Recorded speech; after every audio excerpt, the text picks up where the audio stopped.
This is the skeleton of a diatom. It's a microscopic plant, an alga. It lives in lakes, in pond scum, and the skeleton is a beautiful, intricate, lacy structure, and the beauty of it is that it fossilizes. If you look in ponds widespread over the United States, you'll find a diatom called Stephanodiscus niagarae. It's very, very common. But if you look in Yellowstone Lake, you find a unique species which is only found there, Stephanodiscus yellowstonensis. If you take a core sample from the mud below the lake, underneath the lake, you find Stephanodiscus niagarae at 14,000 years old. 14,000 years ago, the climate was cold and wet, and the diatoms were just the same as the diatoms in the rest of the country.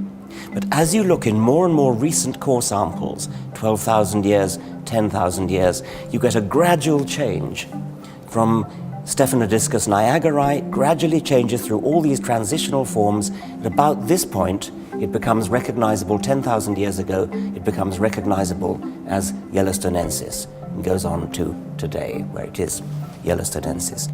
These are definitely two different species. The differences between them are quite subtle. You have to find out by counting ribs and spines. And if you do that, as you go along this timeline, you see the change gradually occurring.